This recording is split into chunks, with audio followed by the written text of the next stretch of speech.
My name is Margaret Turner. The first time I saw my daughter walking toward the slums dressed like that, it felt as if the ground shifted beneath my feet. She wasn't just wearing revealing clothes, she was wrapped in danger, and she didn't even know it. Trust me, you'll regret skipping this story. So before you sit back and listen, take a moment to like the video and subscribe to Grace's Truth. Now get in the mood to listen to this story, because it might be the ultimate sweet revenge. It was early evening, the sky bruised with the last light of day. I was coming back from the clinic, my hands full of grocery bags, when I spotted her at the far end of the street. Mia, my 17-year-old daughter. Her hair was curled in that effortless way she thought looked grown up, her face painted with too much makeup for a Tuesday, and her skirt so short I had to blink twice to be sure it wasn't a belt. She didn't see me. She was too busy walking toward the direction I hated most, the edge of town where the asphalt cracked and streetlights flickered out like dying fireflies. The slums. I froze at the corner, hidden by a row of hedges, watching her disappear into the shadows. My heart pounded with a mixture of fear, anger, and a strange, heavy sorrow I couldn't quite name. I'd worked in those streets for years, treating injuries, listening to desperate stories from people trapped by addiction or violence. I knew what could happen to a girl dressed like that walking into the wrong alley. When she came home later that night, I didn't pounce on her right away. Instead, I sat at the kitchen table, the clock ticking too loud, the light over my head buzzing faintly. She walked in as if nothing had happened, dropped her purse on the counter, and opened the fridge. "Where were you?" I asked, my voice deceptively calm. "With friends," she replied without looking at me. "What kind of friends?" She shrugged, took a bottle of water, and headed toward her room. "Mia." I stood. "You were in the slums tonight." That made her stop, hand still on the doorknob. She turned her head just enough to glance at me over her shoulder, eyes cool and dismissive. So that single word sliced through me like glass. I set my jaw. "Do you have any idea what can happen to you there?" Dressed like I stopped myself, realizing the conversation was teetering on the edge of an argument that would spiral fast. Her lips curved in the faintest smirk. "You mean dressed like I'm not a nun?" I felt my nails dig into my palms. "I mean dressed in a way that makes you vulnerable. People aren't kind out there, Mia. They don't care about you. They'll use you, and you won't see it coming." She rolled her eyes. "You think I'm some naive little girl? I'm not. You're 17. You are a little girl." That did it. Her posture stiffened, her chin lifted, and her voice turned sharp. "No, Mom. I'm not a little girl. I know what I'm doing. You're just paranoid because of your job. Not everyone's out to get me." I wanted to shake her, to make her understand that the danger wasn't hypothetical. I'd seen it, girls who thought they were in control until they weren't. Instead, I just said, "Don't go back there." She gave me a look that said she'd already decided otherwise. "Good night." And then she shut the door to her room with a soft but deliberate click. I stood there long after, staring at the wood grain of her door, my chest tight. Something in her tone told me this wasn't the first time she'd gone there, and it wouldn't be the last. That night, I barely slept. Images kept flashing in my mind. Mia laughing with strangers in dark alleys, her phone lighting up with unknown numbers, her face appearing on some seedy website. By dawn, I'd made a decision. I would find out exactly why my daughter kept walking into that part of town, even if it meant following her. Little did I know the truth I was about to uncover would make me wish I'd acted sooner. The next afternoon, I left work early. I told the receptionist at the clinic I had a family matter, which wasn't a lie, just not the whole truth. I parked my car 2 blocks from home so Mia wouldn't see it, and walked the rest of the way, keeping my steps quiet on the cracked sidewalk. The house was silent when I stepped inside.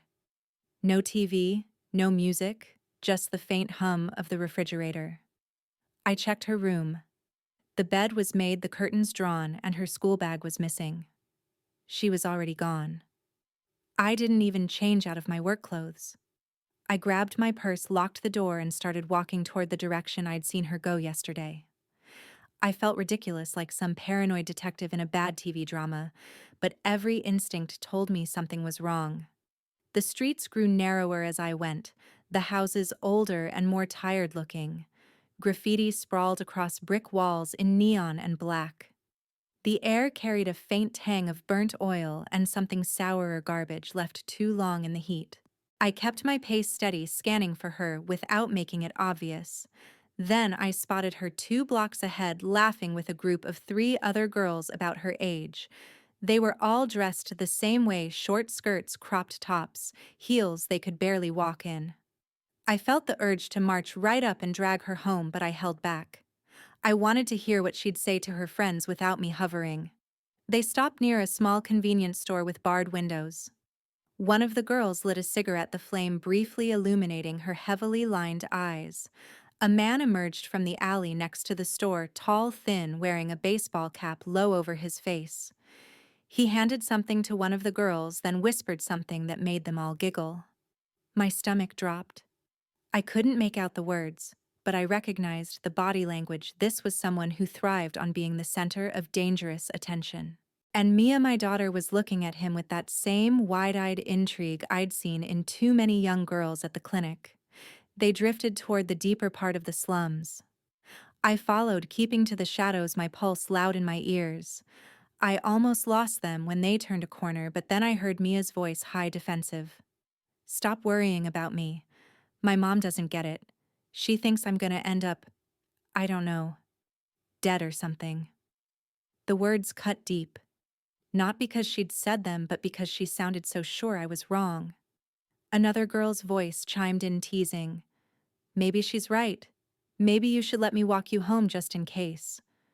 They all laughed, and the sound made my skin crawl. I stepped back, my heel scraping against a loose bit of concrete. The sound was small, but enough to make one of the girls glance over her shoulder. My heart lurched. I ducked into a doorway, holding my breath until they moved on. I didn't follow them any farther. I already had too many images in my head of where that road led. When I got home, I tried again. I waited until she was in the kitchen getting a snack and said, "Mia, I saw you today." She froze mid-bite, then slowly turned to face me. "You followed me." "I had to," I said. "You've been lying to me, and you're putting yourself in danger." Her expression hardened. "Danger?" "I'm with my friend's mom. You think the world's out to get me, but maybe you're just scared because you can't control me anymore."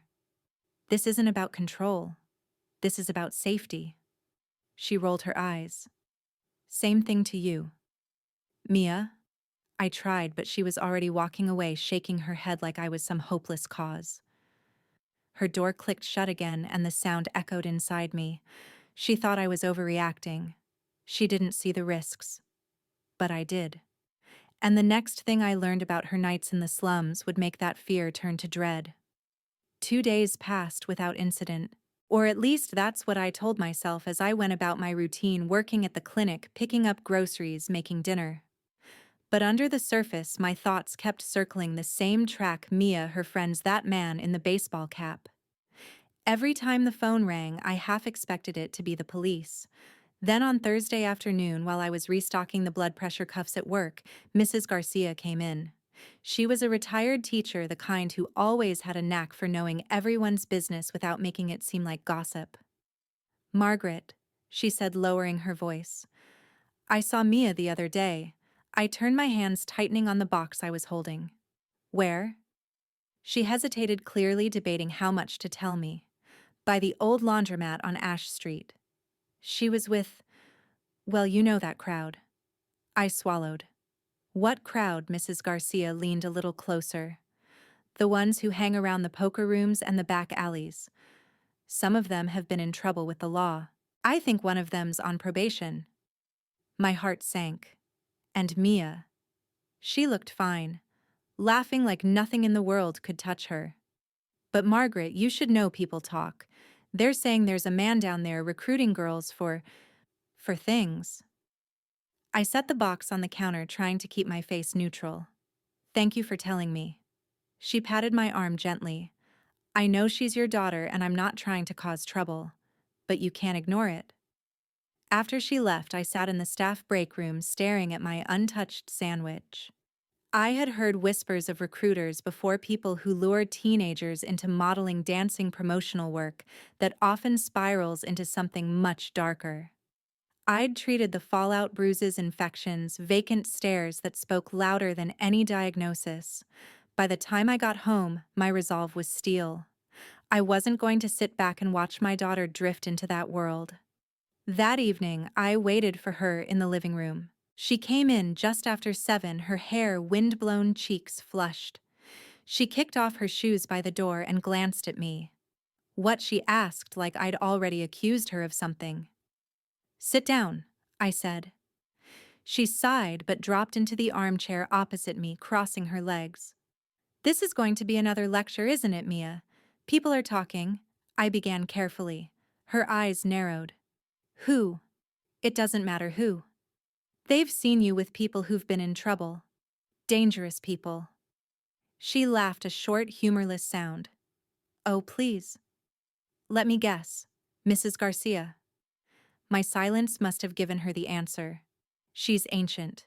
She thinks anyone under 30 who doesn't go to church is a criminal. Mia, this isn't a joke. There's talk about a man recruiting girls down there." Her face changed then, just slightly, a flicker of something that looked like recognition quickly masked. "Even if there was, why would you assume I'm part of it?" "Because I know how those people work," I said, leaning forward. "They look for girls who want excitement, who feel misunderstood. They make promises that turn into chains." She leaned back, folding her arms. "You really think I'm that stupid?" "No. I think you're smart. But being smart doesn't make you immune." Her lips pressed into a thin line, and for a moment I thought she might actually listen. But then she stood up abruptly. "I'm done with this conversation." "Mia," she cut me off with a sharp wave of her hand. "I don't need you spying on me, following me, or listening to gossip about me. You don't trust me. So why should I talk to you?" I watched her storm off, the sound of her door slamming reverberating through the house. That night, I replayed our conversation over and over. She'd reacted too strongly, too defensively. And that flicker in her eyes when I mentioned the recruiter, it wasn't nothing. The next morning, I decided to dig deeper. At lunch, I drove to the old laundromat on Ash Street.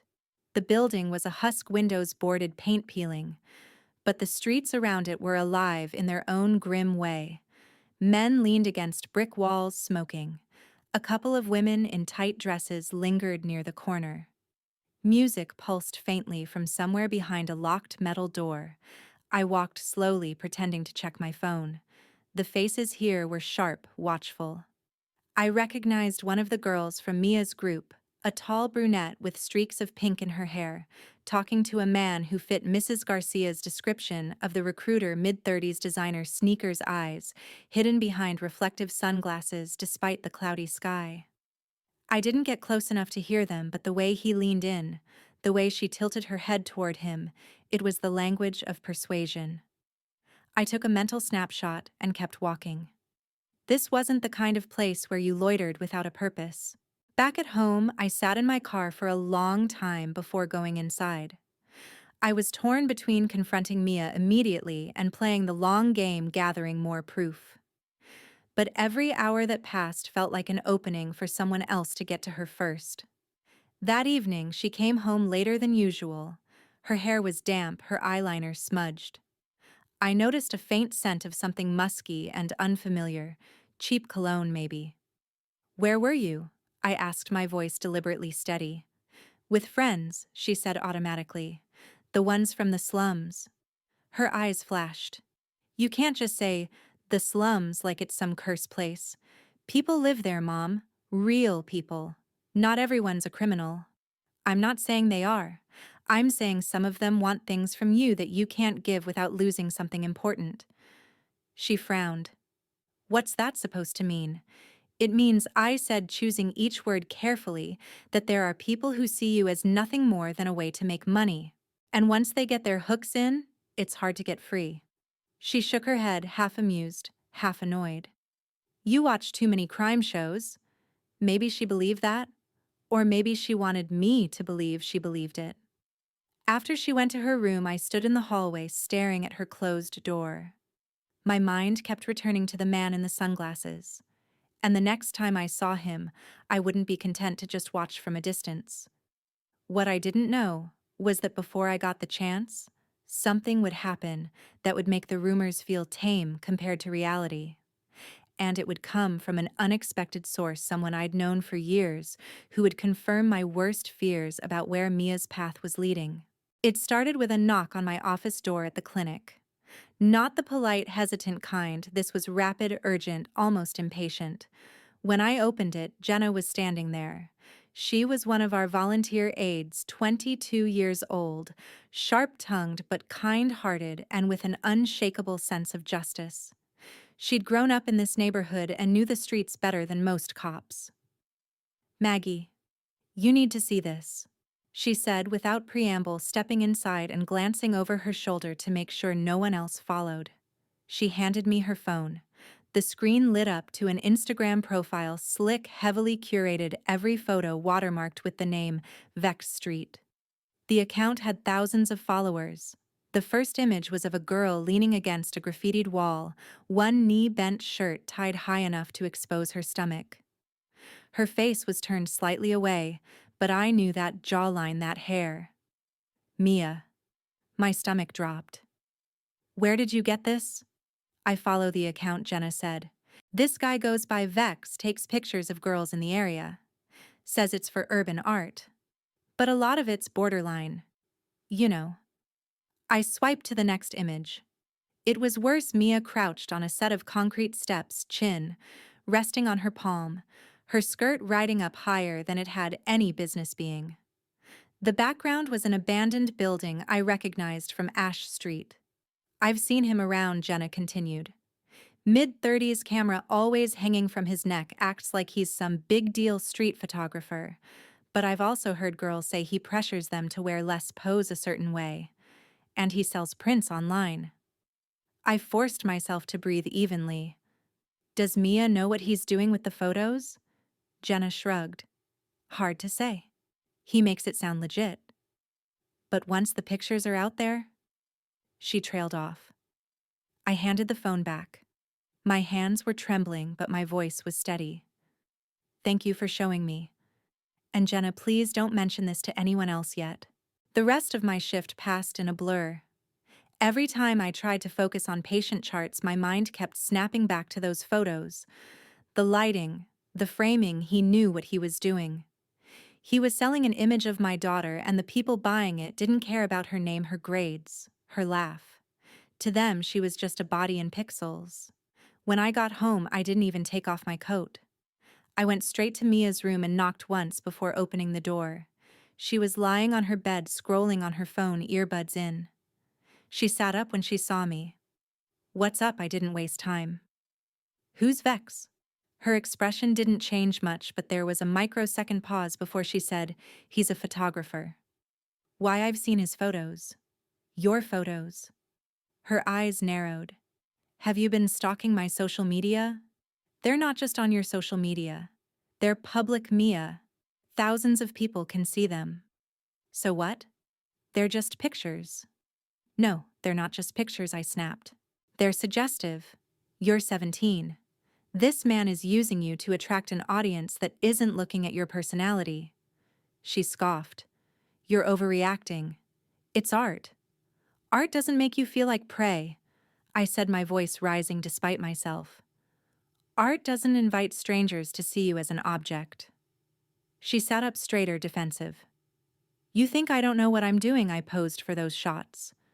"I chose the clothes. I'm not some victim." Every girl who's ever been exploited thought the same thing at first. Her jaw tightened. "You don't get it. He's helping me build a portfolio. Modeling agencies want this kind of look now, raw, edgy." I stared at her. "And you think the kind of agency that recruits from the slums through a man like that is going to take care of you? I think you don't want me to do anything you can't control." She shot back. That hurt more than I expected. I took a deep breath, forcing my voice low again. "Mia, I'm asking you to stop seeing him. Please. If you want a model, we'll find a legitimate photographer. Her face hardened. You can't tell me who to work with. It's my life. I left her room before I said something I'd regret. But I knew this wasn't over, not by a long shot. That night, I stayed up late researching Vex Street. His real name was Calvin Morse. He had a LinkedIn profile that made him sound like a creative genius, but digging deeper, I found a string of deleted social accounts, an abandoned website, and a few threads on niche forums calling him sketchy. One post even accused him of trying to pressure an underage girl into taking off her top during a shoot. By the time I closed my laptop, my pulse was pounding. I didn't just need to get Mia away from him, I needed to make sure he couldn't do this to anyone else's daughter. The next day, I drove to Ash Street, parking far enough away that my car wouldn't be noticed. I walked until I found him, tall, lanky camera slung around his neck, talking to two girls outside the old laundromat. One of them looked about Mia's age. I didn't confront him then.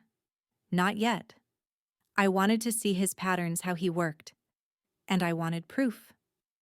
Over the next week, I spotted him 3 more times, always with a camera, always with a different set of girls. He had a charm about him, just enough to make them laugh, lean in, agree to just a few shots. Every time I saw him, the knot in my stomach tightened. I knew I'd have to move soon before Mia got pulled in deeper. What I didn't realize was that while I was watching him, someone else was already watching me. And when they decided to step forward, it would push this situation from alarming to downright dangerous. It happened on a rainy Saturday morning, the kind of rain that seeps into your clothes and makes the whole world smell of wet concrete. Mia had slept late, her door closed, the faint hum of her music bleeding into the hallway. I was in the kitchen making coffee when I heard her phone ring, her main phone, the one she usually kept glued to her hand. But instead of answering, she let it ring out. Odd. I climbed the stairs, mug in hand, and knocked lightly. Mia, your phone's ringing. Yeah, I know, she called back, muffled by her blanket. Not going to answer, it's just spam. But something about her tone, too casual, too quick, made me pause. I didn't push it then. Later, when she went into the shower, leaving steam curling out from under the bathroom door, I went into her room. Not to snoop, I told myself, but to pick up the pile of damp towels she always left on the floor. That's when I noticed it. At the bottom of her tote bag, half hidden under a notebook, was a phone I'd never seen before. Sleek, black, no case. The kind of phone you keep if you don't want anyone knowing it's yours. I pulled it out and pressed the power button. It lit up instantly. No lock screen, no passcode. And the messages. They were from numbers without names. Short exchanges. You free. 2-night meet at the usual spot, got PPL for you. Bring that skirt. I scrolled further back. There were also messages from someone saved as C. No last name, just the letter. The tone was different here. Flattering, persuasive. You've got the look, Mia. We could make real money together. Forget what your mom says. She's just scared. Got a gig tomorrow. Pays good. Cash in hand. My hands tightened around the phone. I knew C had to be Calvin Vex Street himself. I heard the shower cut off and quickly slid the phone back into the bag, covering it with the notebook again. My heart was pounding as I left the room, towels in hand, retreating to the laundry like nothing had happened. When she came downstairs, hair wrapped in a towel, I couldn't stop myself. Mia, do you have another phone? She froze for just a second before laughing. What? No, don't lie to me. She smirked. Why would I? What, am I a drug dealer? I wanted to throw the truth in her face, but I also knew that if I admitted I'd gone through her things, she'd shut down completely. Instead, I said, if I find out you're hiding things from me, dangerous things, I won't be able to protect you. Her eyes narrowed. I don't need your protection. She grabbed an apple from the counter and walked away, taking a bite like our conversation was nothing but background noise. That night, I couldn't sleep. I lay in bed listening for the faint creak of the front door, the whisper of footsteps. Around midnight, I heard it soft, measured, careful. I crept to the landing and looked down. There she was, wearing a short jacket over a skirt I'd never seen before, hair pulled up in a high ponytail. In her hand, the black phone. I didn't call out. I followed her. She took the side streets head down until she reached Ash Street. Sure enough, Calvin was there, leaning against the hood of a car, camera strap across his chest. He greeted her with a smile that made my skin crawl and handed her something looked like cash. I pressed myself against a doorway, my mind racing.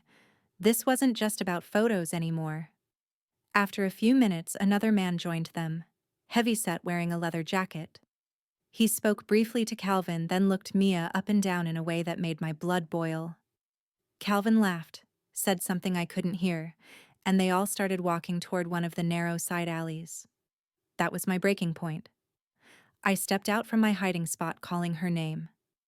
Mia. She stopped dead, turning slowly. Her eyes widened, not with guilt, but with something closer to panic. Calvin's smile faltered. The heavyset man narrowed his eyes at me like I'd just interrupted a business deal. "What are you doing here?" Mia hissed, her voice low but sharp. "I could ask you the same thing," I said, stepping closer. "We're going home. Now." Calvin put on that easy grin again, like he was just a friendly guy caught in a misunderstanding. "Relax, ma'am. I know exactly what you were just doing." I cut in my voice, steady and cold. "And if you don't want me calling the police right now, you'll stay away from my daughter." His eyes hardened in an instant, the charm evaporating. The man in the leather jacket shifted his weight like he was considering whether this confrontation was worth the trouble. Mia's cheeks flushed, her voice trembling. "Mom, please, you're embarrassing me. Home. Now." Something in my tone must have reached her because she broke away from them, stomping toward me. Calvin called after her. "Think about what you're giving up." I didn't answer. I kept my eyes on him until we turned the corner. We walked in silence all the way home. The rain had stopped, but the air was thick and damp, clinging to my skin. When we got inside, she rounded on me. "You had no right." "I had every right," I said, my voice shaking now from the release of adrenaline. "That man is dangerous." "Those messages." Her mouth dropped open. "You went through my stuff." I didn't deny it. I had to. "Because you won't tell me the truth." She glared at me, breathing hard, then grabbed her bag and stormed to her room, slamming the door so hard a picture frame in the hallway rattled. I leaned against the wall, my legs trembling. I'd pulled her out of something tonight, but I could feel it in my bones. This fight was far from over. And I wasn't wrong. The next move they made would be bolder. They wouldn't wait for Mia to come to them. They'd come for her and for me. I didn't expect the knock at the door to come so soon. It was late Sunday afternoon, that in-between hour when the light starts to change and the air feels heavier. Mia had locked herself in her room all day, refusing meals.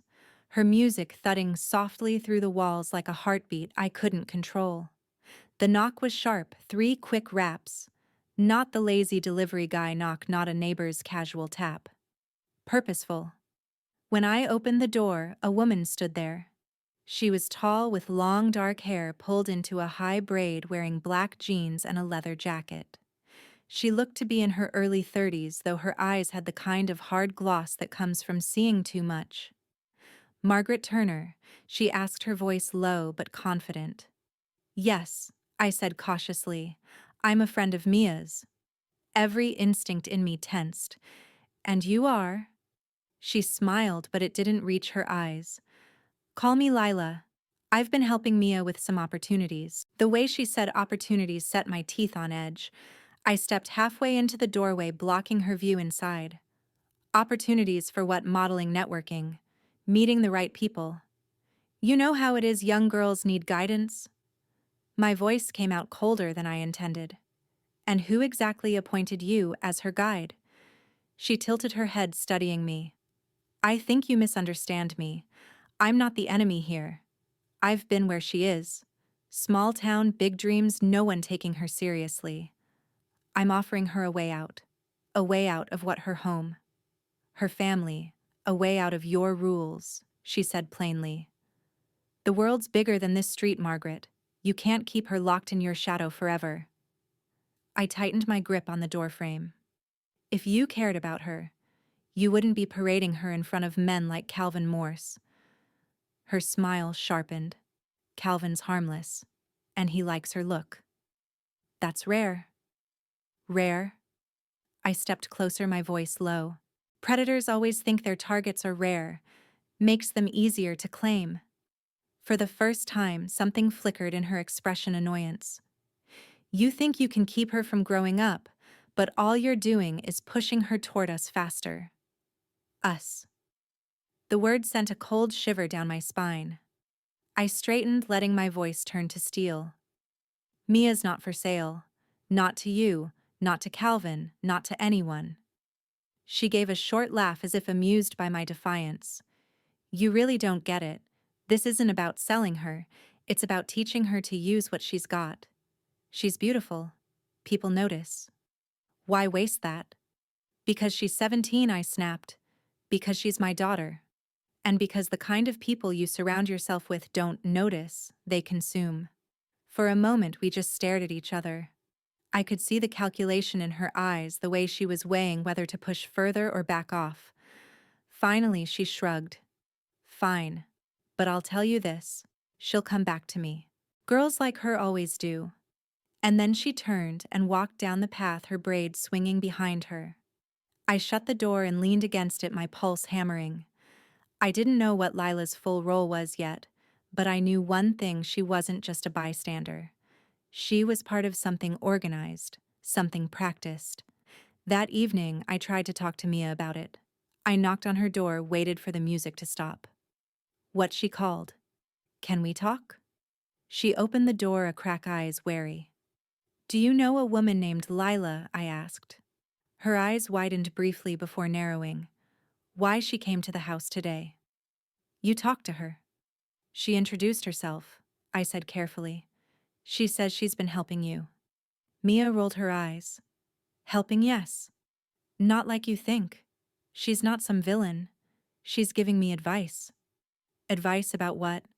About making a life that's mine. About not letting fear make my choices.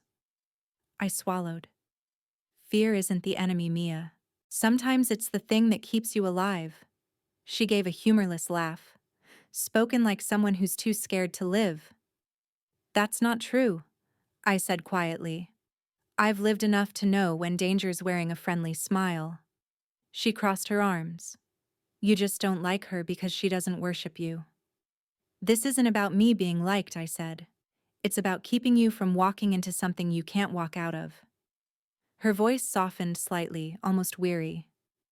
You can't protect me from everything, Mom. I held her gaze. No, but I can try to protect you from this.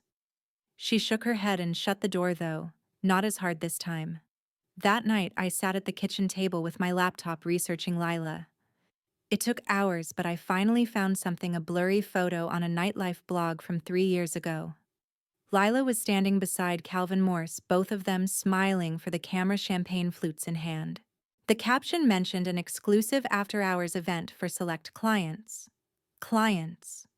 The more I searched, the more pieces fell into place.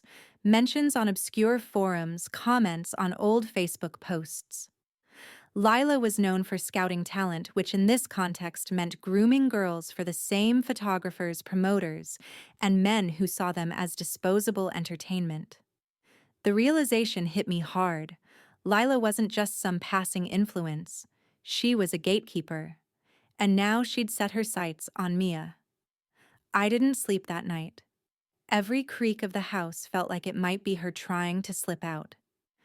Every buzz of my phone made my chest tighten. The next morning, I made myself a promise: I would not wait for Mia to fall into their trap. I would take the fight to them. I just didn't know that the next time I saw Lila, she wouldn't be alone, and the situation would spiral faster than I could control. The night I followed Mia started with a lie. She came down to the kitchen around 8:30 p.m. Her hair curled, makeup sharp and glittering under the light. She was wearing ripped black jeans, a cropped top that shimmered like wet pavement, and the kind of boots that could either stomp a runway or crush a mother's heart. "Going to study at Jen's," she said casually, reaching for her jacket. I set down my coffee mug. "This late?" "She's got an early shift tomorrow, so we're just cramming for an hour or two." Her voice was steady, her expression unreadable, but there was a certain tension in the way she avoided looking directly at me. It was the same tone she used when she told me she was just hanging out after school, the same tone that had already led me down Ash Street more than once. I forced myself to nod. "Be careful." "I always am," she said, slinging her bag over her shoulder. I waited exactly 30 seconds after the door shut before I grabbed my coat and keys. The air outside was crisp, the kind of cold that stung your nose. I kept my distance as I followed her down the block using parked cars and shadows as cover. She took the long route cutting across the small park, then down two side streets that I knew didn't lead anywhere near Jen's house. She wasn't even pretending tonight. By the time we reached the edge of the slums, the streetlights had thinned to a few flickering poles.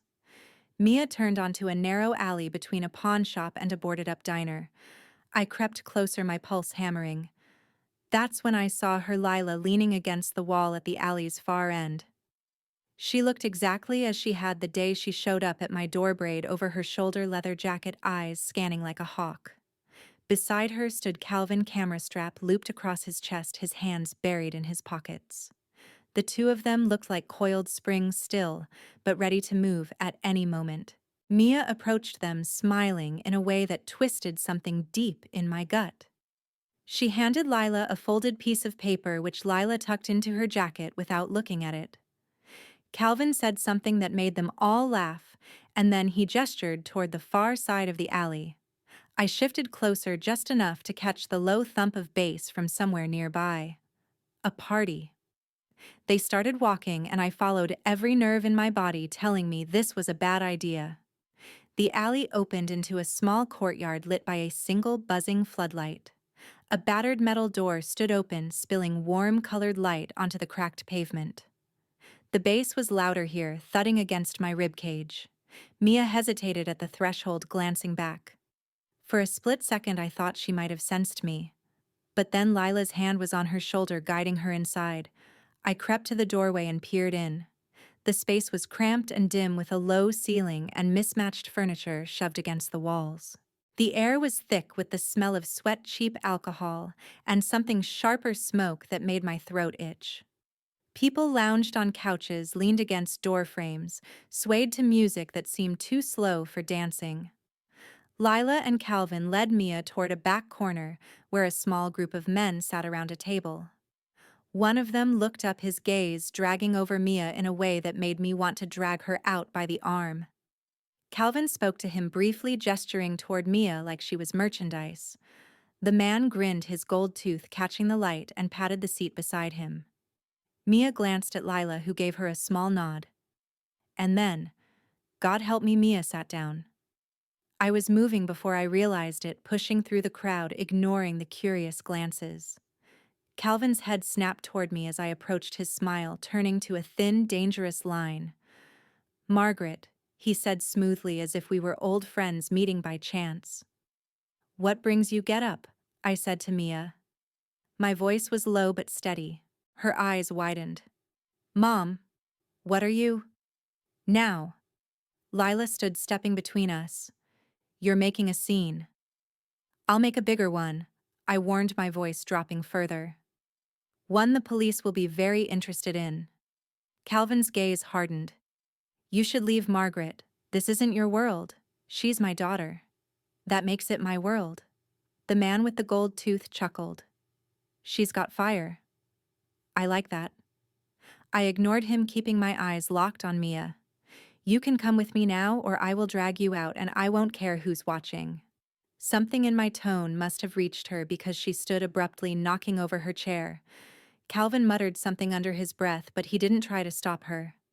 As we turned to leave, Lila's voice followed us, calm and almost pitying. "She'll be back, Margaret. They always come back." I didn't answer. I just kept my hand on Mia's arm until we were out in the cold night air away from the base and the smoke. We walked in silence for a block before she finally spoke. "You humiliated me. I saved you," I said. Her laugh was short and bitter. "From what? Talking to people. Having a life. From becoming a commodity," I snapped, "from being passed around like a drink at one of their parties." She shook her head, her voice trembling. "You don't know what it's like to feel invisible. To have people finally look at you and see something worth looking at." I stopped walking. "You think they see you? They see a body they can profit from? That's all." Her eyes glossed over, but she turned away before I could read the emotion behind it. When we got home, she went straight to her room, the door clicking shut with finality. I stood in the hallway, my hands still trembling. Lila's words echoed in my head. "They always come back."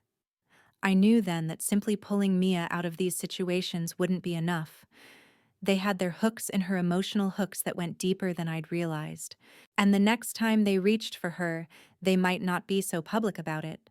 What I didn't know was that their next move would come packaged as an opportunity so enticing that Mia would see it as her ticket to freedom.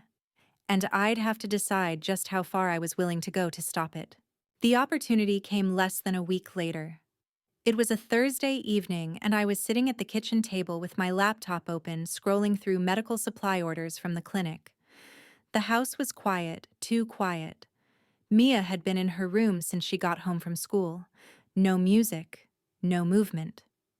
When she finally came downstairs, she looked different. There was a stillness about her, like she was holding something delicate inside her and didn't want to spill it. She sat across from me and without preamble said, "Lila came to see me today." My hands froze on the keyboard. "At school, she waited outside," Mia said. "She had something to tell me." I closed the laptop slowly. "What did she say?" "She said she can get me into a weekend shoot. Not just street photos, real studio work. There's a fashion brand launching a new campaign and they're looking for fresh faces." I didn't need to ask who was behind the camera. "Calvin?" I said flatly. "Yes, Calvin," she replied, and for a moment she almost smiled. "But it's legit, Mom. There's a stylist, a makeup artist, everything. And they'll pay me. Not much, but—" "You're 17," I cut in. "They can't hire you legally for that kind of work without my consent." Her lips pressed into a thin line. "They said we could work around that. It's just one day. If it goes well, there'll be more offers." I felt my stomach knot. A legitimate company doesn't work around age requirements. She rolled her eyes. "You don't know that. You think everything outside your world is dangerous." "That's because I've seen the dangers," I said, my voice rising despite myself. "You think I'm trying to kill your dreams, but I'm trying to keep you from getting swallowed whole." She looked at me, then really looked. "Maybe I want to take the risk. Maybe I don't want to live in your bubble where nothing happens and no one knows your name." Her words stung more than I cared to admit. I took a breath, trying to slow the heat building in my chest. "And what happens when they want more than just photos, Mia? When they start pushing you further than you're ready to go?" She shrugged. "I'll say no." I leaned forward. "It's not always that easy." Her gaze didn't waver. "I'm going to the shoot, Mom. With or without your permission." The finality in her tone was like a door slamming in my face. That night, after she went upstairs, I sat at the table for hours, my mind racing. If I tried to physically stop her, she'd just sneak out. If I went to the police, they'd say there wasn't enough evidence. And if I confronted Lila or Calvin directly, I might tip them off before I had proof of what they were really doing. By midnight, I had a plan. I would let her go to the shoot, but I'd go too. Not as her chaperone, she'd never agree to that, but as someone they didn't know was watching. The morning of the shoot, Mia left the house in an oversized hoodie and leggings, her bag slung casually over her shoulder. She didn't say goodbye. I waited 5 minutes before grabbing my coat and following at a distance. She took the bus toward the industrial district, rows of warehouses, some active, others hollowed-out relics of better decades. Eventually, she stopped outside a gray building with peeling paint and a single steel door. Lila was there, smoking a cigarette, her braids swinging as she leaned in to greet Mia. They disappeared inside, and I crossed the street, slipping into the narrow gap between two buildings. From there, I could see through a dusty side window into what passed for their studio. The space was a makeshift setup, a white backdrop stretched across one wall, a few softbox lights, and Calvin with his ever-present camera. A woman I didn't recognize, probably the stylist, was rummaging through a rack of clothes. Some were fashionable. Others were not the kind of thing any girl should wear in front of strangers.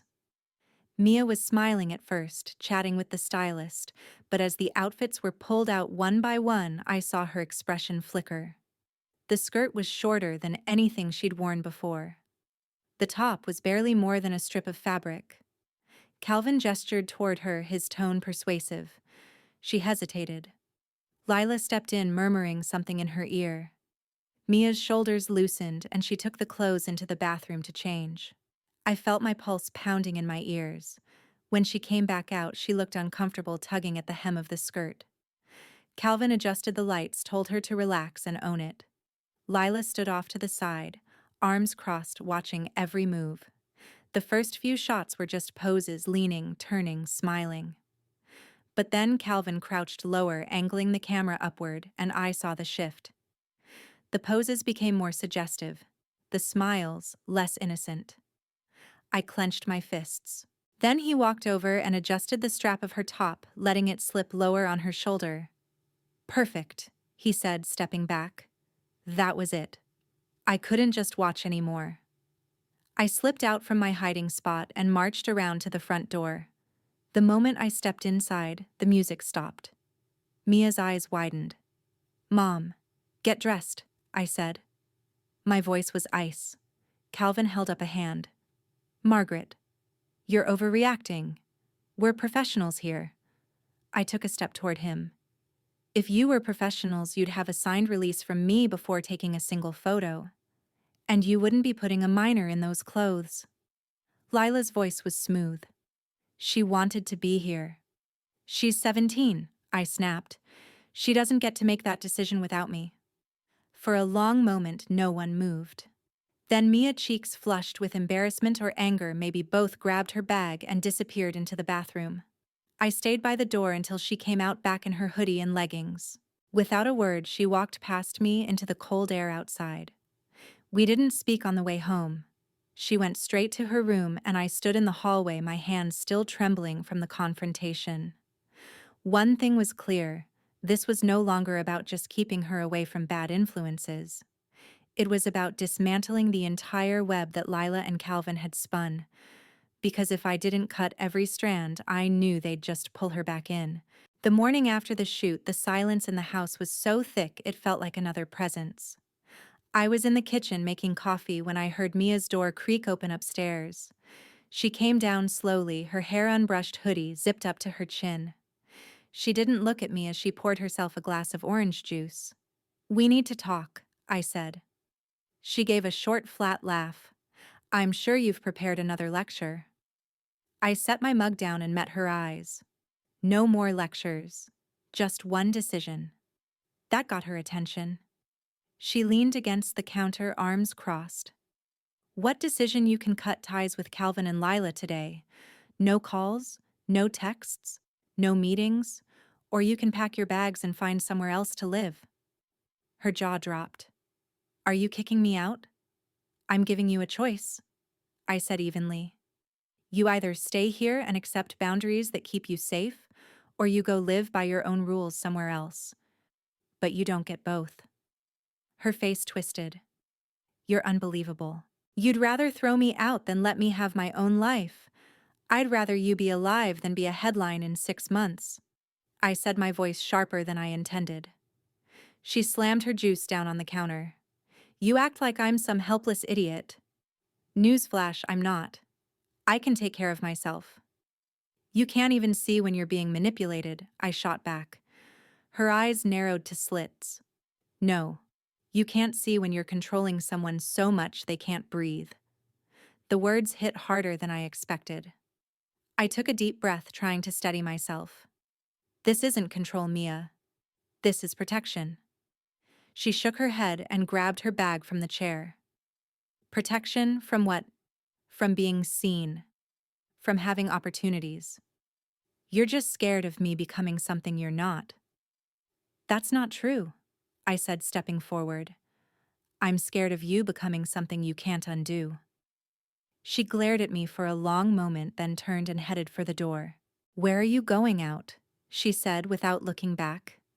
And if you're so desperate to know, maybe you should follow me like you always do. The door slammed behind her, rattling the frame. I stood there for a few minutes, gripping the edge of the counter until my knuckles ached. Then I went upstairs to her room. I knew it was a violation of her privacy, but I also knew she'd crossed into dangerous territory, and I couldn't afford to be blind. Her bag lay open on the bed, half-packed. Clothes, makeup, a small bundle of cash, and tucked into the side pocket, the black phone. I turned it on. There were new messages from C. Don't let her scare you off. We can arrange somewhere for you to stay if it gets bad at home. Big event this weekend. You'll love it. The knot in my stomach tightened. They were preparing for her to leave, encouraging it. I took photos of the messages with my own phone, then put everything back exactly as I'd found it. For the rest of the day, I waited. I cooked dinner she didn't eat, left her a note she didn't acknowledge. By the time night fell, I knew she wasn't coming back before morning. At 2 a.m., I was still awake when I heard the front door open. I stayed in the shadows as she crept inside her boots, leaving faint tracks of dirt on the hallway tile. She froze when she saw me standing there. Where have you been? I asked quietly. Her eyes darted toward the stairs. Out with friends. Which friends? She crossed her arms. You don't get to know. I stepped closer. If you walk out again without telling me, I'll go to the police. I have the messages, Mia. I know they're trying to pull you into something illegal. Her face went pale for a split second before she masked it with anger. You went through my phone. I went through the phone you were hiding from me. She gave a sharp, humorless laugh. You'll do anything to make me your prisoner. I'll do anything to keep you alive, I said. We stood there, the air between us taut as wire. Finally, she muttered, maybe I should just leave and make it easier for both of us. If you go with them, you'll regret it. I said, my voice low and certain. Her chin lifted. You're wrong. And for the first time, I realized there was a part of her, small but stubborn, that wanted me to be wrong. That believed Lila's promises over my warnings. I didn't sleep that night. I sat by the window watching the street, knowing that if I didn't act soon, she might walk out one night and never come back. What I didn't know then was that my chance to stop her was about to come, and it would happen in the most terrifying way possible. It happened on a Saturday morning, the kind of day when the air is still cool and the sun hasn't yet burned away the quiet. I woke up to the absence of sound. No footsteps overhead. No music from Mia's room. At first, I thought she was still asleep, but when I knocked, there was no answer. I pushed the door open and froze. Her bed was neatly made. Her closet doors stood half open, revealing gaps where her favorite clothes had been. The black phone was gone. I felt the first jolt of panic in my chest. I called her regular phone straight to voicemail. I tried the clinic's landline in case she'd blocked my number, nothing. I even messaged her best friend Jen, who replied within minutes. Haven't seen her since Thursday. Everything okay? No. Nothing was okay. I tore through the house looking for any clue. On her desk, under a pile of schoolwork, I found a small, folded note. It wasn't addressed to me, but I knew it was for me. Don't come looking for me. I'm fine. I need space. It wasn't her handwriting. I sat heavily on the bed, gripping the note so tightly it crumpled. That one sentence told me everything I needed to know. She hadn't left on her own. She'd been coached, maybe even escorted by Lila and Calvin. My first instinct was to call the police. But I knew what they'd say. Mia was 17, technically allowed to leave home, and without proof of coercion, there was nothing they could do. And I did have some proof the texts I'd photographed, but I knew these people operated in the gray areas that made the law slow to move. So I made a different decision. I would go to them. I grabbed my keys and drove straight to Ash Street. The usual faces were there: men smoking against walls, girls in too short skirts huddled in doorways. I asked quietly, cautiously. Most people shook their heads or avoided my eyes, but one older woman, a street vendor I'd treated at the clinic once, leaned in close. "They're having a party tonight," she murmured. "Warehouse near the river. Big one. If your girl's with them, she'll be there." I thanked her and drove home, my mind already mapping the layout of the riverside warehouses. I knew the one she meant. Big rust-red building with broken windows and a loading dock that sagged like a broken jaw. I spent the afternoon preparing not for violence, but for confrontation. I printed the photos of Mia from Calvin's page, the screenshots of his messages, everything I'd dug up on Lila's so-called scouting. If I couldn't pull Mia out by persuasion, I'd blow up their whole operation in front of her. When night fell, I parked 2 blocks away from the warehouse and approached on foot. The thump of bass grew louder with every step, the air carrying the sour-sweet mix of alcohol, sweat, and smoke. 2 men stood at the entrance, checking people as they went in. I recognized one from the alley weeks ago, Calvin's muscle. I ducked behind a stack of pallets and waited until a group of laughing girls distracted them, then slipped inside. The place was dim, except for the colored lights flashing across the makeshift dance floor. People pressed shoulder to shoulder, drinks in hand, moving to the music. I scanned the crowd until I saw her. Mia was near the back, sitting on a couch with Lila on one side and Calvin on the other. Her hair was styled, her makeup heavier than I'd ever seen it. She was wearing a sequined dress I'd never seen before, the hem riding high on her thighs. I started toward her, weaving through the crowd. Calvin saw me first. His eyes narrowed and he leaned toward Lila. She turned her head slightly, then smiled at me like we were 2 friends meeting by chance. "Maggie," she called over the music. "Glad you could join us."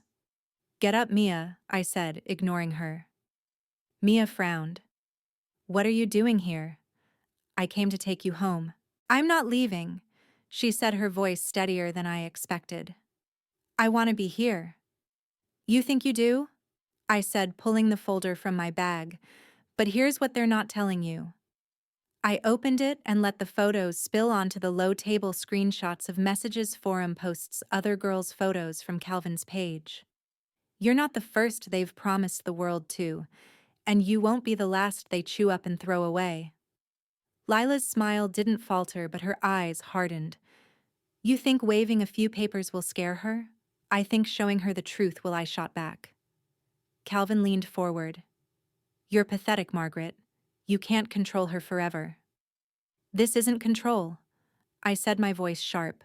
"It's the difference between her walking out of here tonight or being trapped in this world for years." Mia's gaze darted between us, her hands twisting in her lap. For a moment, I saw the uncertainty in her eyes, the small crack in the wall they'd built around her. Then one of the men from the entrance appeared behind me, his voice low. "Time to go." I stood my ground, not without her. Lila's tone turned honey sweet. "Let her make her own choice." I looked at Mia. "Please." She stared at me for what felt like forever. Then, without a word, she stood. Calvin cursed under his breath, but he didn't move to stop her. Lila just watched her smile, finally fading. We walked out together, the cold night air hitting us like a slap. Neither of us spoke on the way home. She went straight to her room, closing the door gently this time. I leaned against the wall in the hallway, my hands shaking. I'd gotten her out for now. But the war wasn't over. Because I knew people like Lila and Calvin didn't give up easily. And their next move would be even more dangerous. I thought getting her out of that warehouse meant I had bought us time. I was wrong. The next few days were a strange mix of calm and tension. Mia stayed home after school, mostly in her room. I heard the faint sound of her streaming shows, the occasional tapping of her keyboard. She ate dinner with me once or twice, answering questions with clipped but civil replies. For the first time in months, it felt like maybe, just maybe, she was drifting back toward me. Then Wednesday afternoon, she came into the kitchen while I was washing dishes. "There's a photography workshop this weekend," she said, casually leaning against the counter. "It's in the old botanical conservatory." I thought maybe I'd go. The sponge stilled in my hand. "Who's running it?" She shrugged. "Some collective." "I don't know. Jen's going too." Jen. The magic word meant to lower my guard. "Do you have a flyer or website?" I asked. She rolled her eyes but pulled out her phone and showed me an image, glossy with soft golden lighting over a model in a flowing dress, the text in sleek serif font, "Elysian Lens One-Day Workshop." No mention of Calvin or Lila. "Looks legit," she said. It did. Too legit. I'd learned the hard way that these people were good at disguising their lures. I rinsed my hands and dried them slowly. "If it's a public event, I can come with you." Her shoulders tensed. "It's just for participants. Then I'll sign up." She frowned. "Why do you have to ruin everything? Because I've seen enough to know they don't stop when you say no." She pushed away from the counter. "Fine. Forget it." But she didn't forget it. That Friday night, I woke to the faint sound of movement, her door clicking open, the creak of the stairs. I slipped out of bed and followed at a distance, my bare feet silent on the wood. She was dressed in black leggings and a hoodie, her hair pulled into a low bun. She moved quickly, checking over her shoulder once before slipping out the front door. I grabbed my keys and jacket, heart pounding. Outside, she headed toward the bus stop. I parked far enough back that she wouldn't see me and watched her get on the late-night route that looped toward the conservatory district.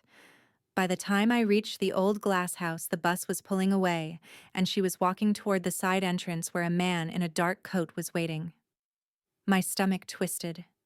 Even in the dim light, I recognized Calvin's frame, the way he stood, casual but predatory. They went inside, and I followed, slipping in through a side door I knew from years ago when the conservatory still held guided tours. The air was damp and cool, heavy with the scent of wet soil and old plant life. I moved between the tall ferns and dusty benches until I saw them.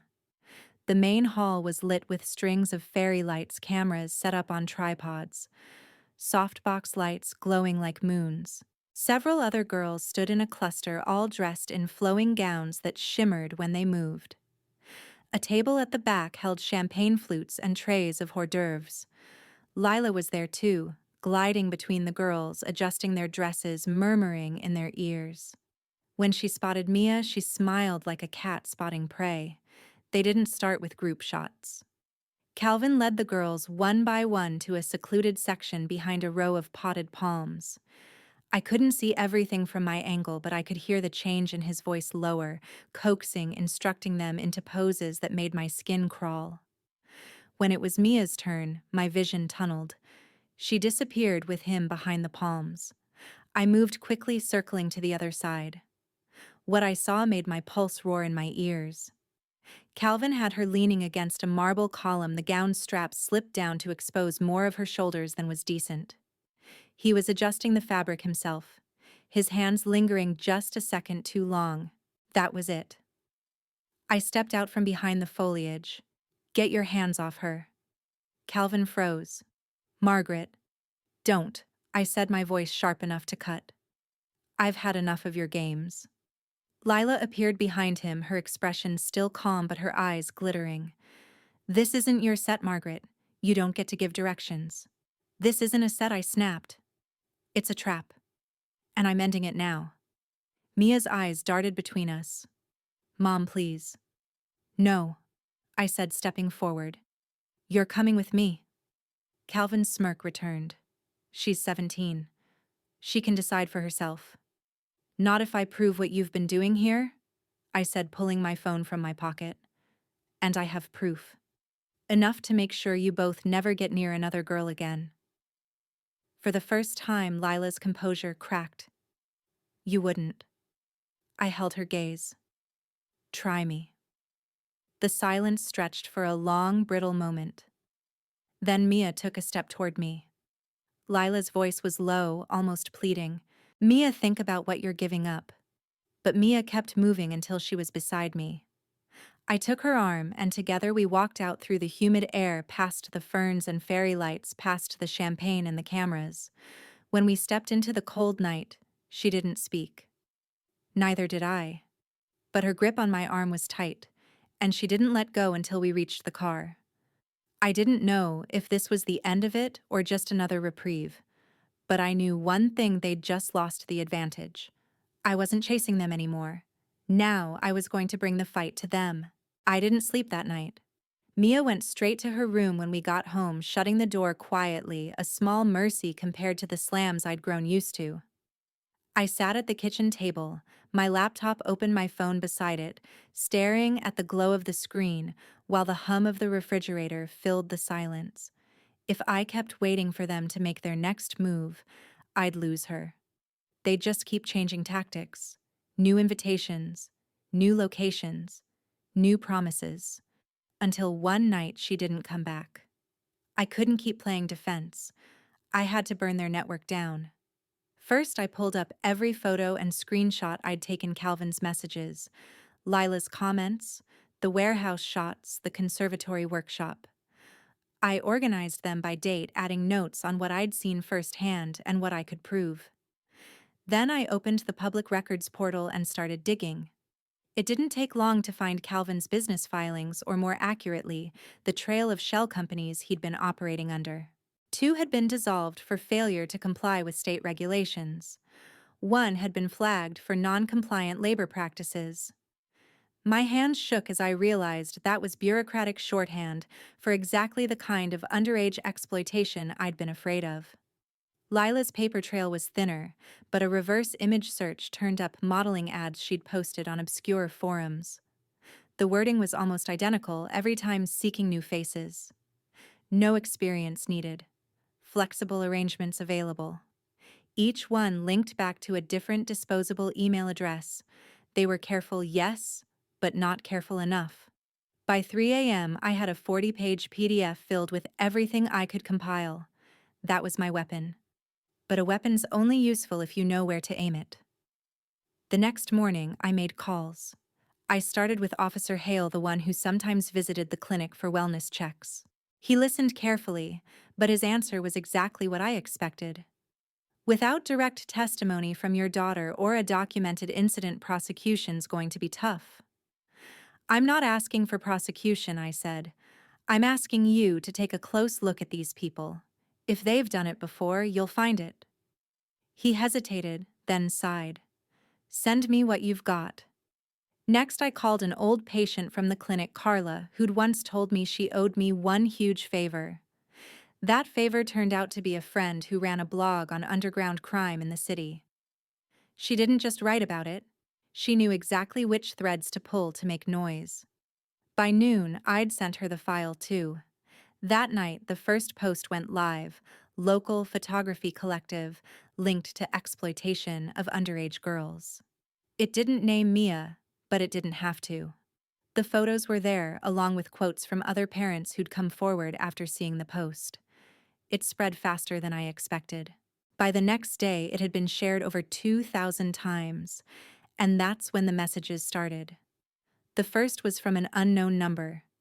You think this makes you untouchable? Then we can make problems disappear. Margaret.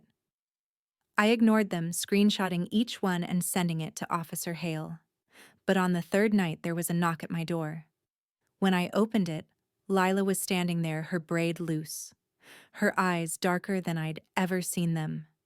You're making a mistake, she said quietly. No, I replied, keeping my voice steady. The mistake was thinking you could take my daughter and I'd do nothing. Her lips curved into a humorless smile. You think you're protecting her? You're just making her resent you more. She can hate me for the rest of her life, I said, as long as she gets to have one. Lila's gaze flicked over my shoulder toward the staircase where Mia was standing halfway down, frozen. Mia, Lila said softly, you don't have to stay here. We can make everything you want happen. For a heartbeat, the air in the room was a live wire. Mia's eyes darted between us, and I could see the pull half of her still wanting to believe Lila's promises. I stepped forward, blocking her line of sight. Get off my porch. Lila tilted her head, studying me. Then she smiled faintly and turned to leave. When the door shut, Mia's voice was barely a whisper. Why are you doing this? Because I know where this road ends, I said. She didn't answer. She just went back upstairs, the sound of her door closing soft but heavy. I leaned against the door, my pulse still thudding. This was far from over. But for the first time, I wasn't afraid of them coming after me. I wanted them to, because the more they pushed, the more mistakes they'd make. And I was ready to catch every single one. What I didn't expect was for their next mistake to come, not from them, but from Mia herself. It started with a vibration on the counter. I was rinsing a plate when I heard the faint buzz of a phone. Not mine. Not the landline. Mia's phone was in her jacket pocket by the door, the old one I'd given her after taking the black phone away weeks ago. It was face up. A notification lit the screen. Unknown number. We can talk somewhere safe. Tonight. My stomach turned cold. I dried my hands and picked up the phone. There were other messages from the same number, all short and cautious. I can explain everything. You're not safe there. Trust me. The last one had come only a minute ago. I didn't want to believe it, but my gut told me it was Lila. And Mia hadn't said a word. When she came downstairs 10 minutes later, she was freshly showered, her hair still damp. She glanced at her phone on the counter, then at me, her expression unreadable. Forgot my phone, she said casually. I handed it to her. Someone's been texting you. She hesitated just long enough to confirm my suspicion. Spam, she muttered, slipping it into her pocket. Spam doesn't offer to meet you somewhere safe, I said. Her head snapped up. You read my messages? I saw the notification, I replied evenly. And yes, I read them. Because if you're planning to meet Lila, I'm not. She cut in too fast. We stared at each other. I could see the lie sitting heavy in her eyes. She broke first, looking away. I wanted to hear her side. That's all. She's not giving you a side, Mia. She's giving you bait. Her lips pressed into a thin line. You don't understand. I understand more than you think, I said. And I understand she's been grooming you into thinking she's your friend. Mia's voice dropped. She's the only one who listens. The words hit harder than I expected. I opened my mouth to answer, but she was already heading for the stairs. That night, I didn't sleep. I waited in the dark, my ears straining for the sound of her door opening.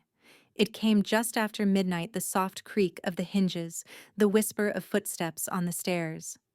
I followed her outside, staying far enough back that she wouldn't hear me.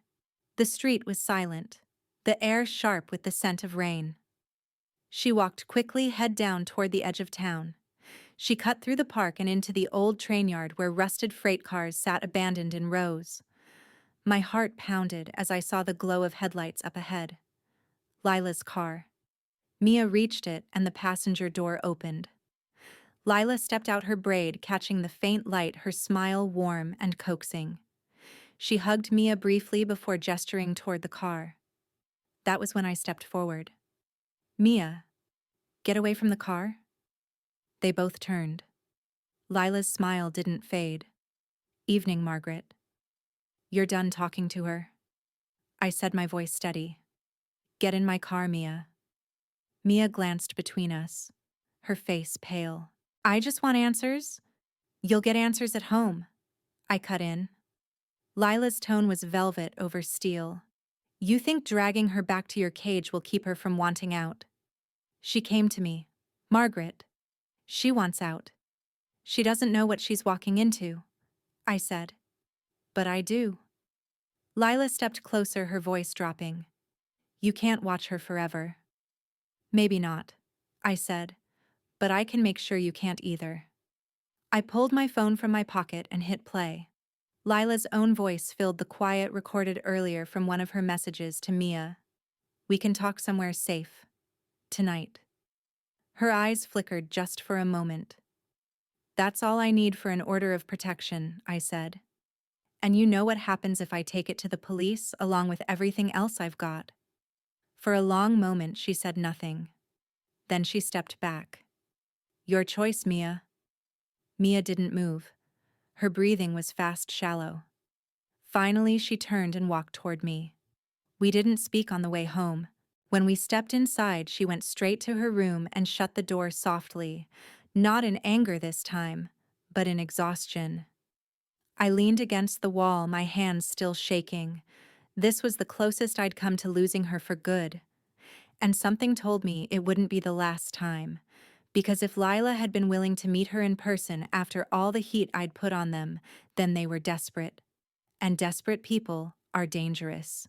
I woke the next morning with a single sharp thought cutting through my exhaustion. This had to end. I'd been reacting for weeks, catching up to Lila and Calvin's moves, pulling Mia back just before she slipped too far. But reacting meant they were always setting the terms, and I was always one step behind. I needed to flip the board. The only way to do that was to make them come to me on my terms. I sat at the kitchen table with a fresh pot of coffee, flipping through my folder of evidence. The screenshots, the forum ads, the shell companies. Everything I'd compiled was enough to raise questions, but not to bring them down in one clean strike. I needed something irrefutable, something that caught them in the act. That meant bait. By noon, I'd decided I'd use what they wanted most, Mia, to pull them into the open. But she couldn't know. Not yet. She was too conflicted, too vulnerable to their pull. If she knew, she might warn them, thinking she was protecting someone she still believed was her friend. The plan started with a message. Using a new number and a fake profile picture, I posed as a girl. 17, just moved to the city looking for modeling work. I used the exact kind of language I'd seen in Lila's ads. Within 3 hours, I had a reply. "We can talk. Bring a few photos. Meet me tomorrow, Cal." I nearly smiled. Calvin was either careless or desperate. Perfect. I forwarded the exchange to Officer Hale, who'd been waiting for any concrete setup. "If you can get him to make an explicit offer," he said, "we can take it from there." By late afternoon, I'd set the meeting for the following night at the same Riverside warehouse where I'd first pulled Mia out. This time, I'd have 2 undercover officers inside and a marked unit parked just out of sight. All that was left was to make sure Mia was nowhere near the place. That night, I told her I'd be working late at the clinic. I left takeout menus on the counter and a $20 bill for pizza. She didn't ask questions, just nodded and went back to scrolling on her phone. The next evening, I dressed in jeans and a plain black jacket, my hair pulled back, minimal makeup enough to pass for younger in dim light. The officers had wired me with a small mic under my collar. When I stepped into the warehouse, Calvin was already there. He looked me over with that same calculated smirk he'd used on Mia. "You're even better in person," he said. "You bring those photos." I handed him a small envelope filled with stock images I'd printed from the internet. "Not bad," he said, flipping through them. "You ever done lingerie shoots?" My stomach turned, but I kept my voice even. "I'm open to trying." He grinned. "Good. We can set up a private session. No contracts, no parents, just you, me and the camera." The moment he said it, I gave the signal a tug on my earring. 2 officers stepped out from behind the far wall. Calvin's eyes went wide and he backed up a step. "What the hell, Calvin Brooks?" one of them said. "You're under arrest for solicitation and attempting to engage in sexual conduct with a minor." As they cuffed him, his mouth twisted into something between a snarl and a smile. "This won't change anything," he spat. "Lila runs the real show." They led him out, and I slipped outside to where another officer was waiting. "We've got units moving on Lila now," he said. I stayed in my car, watching the river glint under the streetlights until my phone buzzed. It was Officer Hale. "We've got her," he said simply. By the time I got home, it was nearly midnight. Mia was in the living room, curled up under a blanket, her phone abandoned on the coffee table. She looked up, her eyes searching my face. "Where were you?" she asked quietly. I sat down across from her, making sure they can't hurt you or anyone else again. Her brow furrowed. "What do you mean they're in custody?" I said. "Lila and Calvin. They won't be calling you, texting you, showing up at the park. Not ever again." For a long time she didn't say anything. Then her shoulders sagged and she pulled the blanket tighter around herself. "I don't know if I'm mad at you or relieved." "That's okay," I said. "You don't have to know right now." She looked away, her voice small. "They made me feel like I mattered.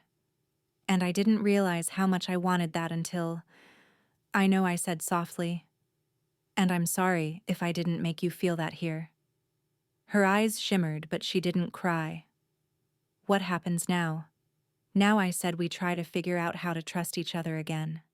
She gave a faint nod, and for the first time in weeks, she didn't retreat to her room. We sat there in the quiet, the space between us still fragile but no longer filled with lies. I knew the fight wasn't over. But the battlefield had changed, and for the first time, I felt like we might actually have a chance. The morning after their arrest, the house was quiet in a way I hadn't felt in months. Not the tense waiting for the next shoe to drop quiet. Not the "I'm avoiding you" quiet. It was just still.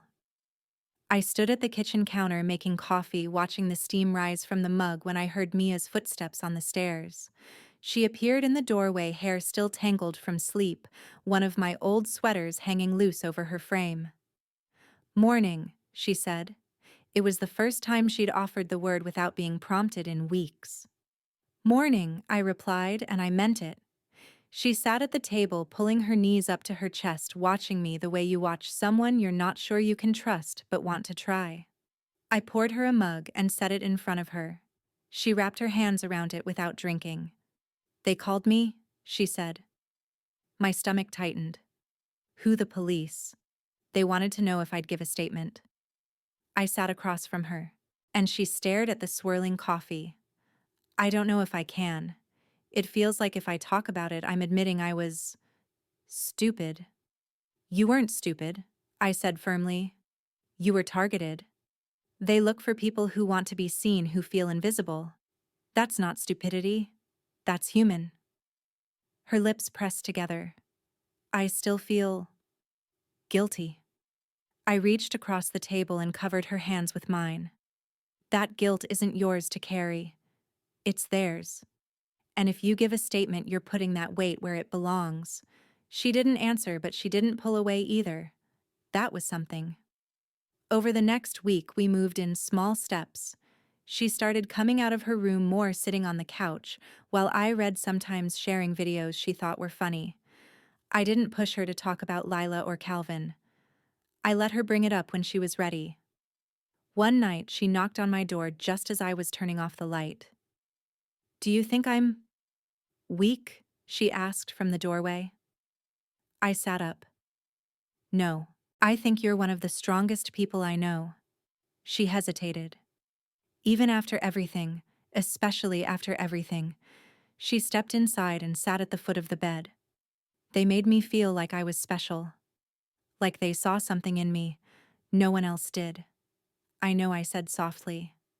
"And that's the part they use. They take the best thing about you, your need to be seen, your trust, and they twist it." Her eyes glistened. "I feel like I should have known better. That's what they count on. You blaming yourself so you don't blame them." She didn't speak again, but she stayed there for a while before slipping back to her own room. The day she decided to give her statement, she told me over breakfast, "I want to make sure they can't do this to someone else," she said simply. I drove her to the station, sitting beside her in the small interview room as she told her story. Her voice shook at first, but by the end, it was steady. When we walked out into the sunlight, she let out a long breath and said, "It feels lighter now." In the weeks that followed, we didn't pretend everything was perfect. We argued sometimes about curfews, about who she spent time with, about clothes. But the arguments were different now. They came from a place of care, not fear. One afternoon, I found her in the kitchen, scrolling through her phone. She looked up and said, "Do you want to see some of my photos?" I hesitated. "Your photos?" She smiled faintly. "On my own. Just me and my camera. No one telling me what to wear, how to pose." I sat beside her, scrolling through images of sunlit parks, stray cats on fences, street musicians caught mid-song. They were good. Really good. "These are beautiful," I said. She shrugged, but I saw the flicker of pride in her eyes. "Maybe I'll do something with it." "For real." "Not their way. My way." "That," I said, "is exactly what I want for you." It wasn't a sudden cinematic reconciliation. We didn't hug and magically erase everything that had happened, but piece by piece we began to trust each other again. Some nights I'd still wake and check the hallway, listening for the sound of her sneaking out. Old habits die hard. But more often than not, I'd find her in her room editing photos or talking with Jen. The night before the trial began, she knocked on my door. "Can I sleep in here?"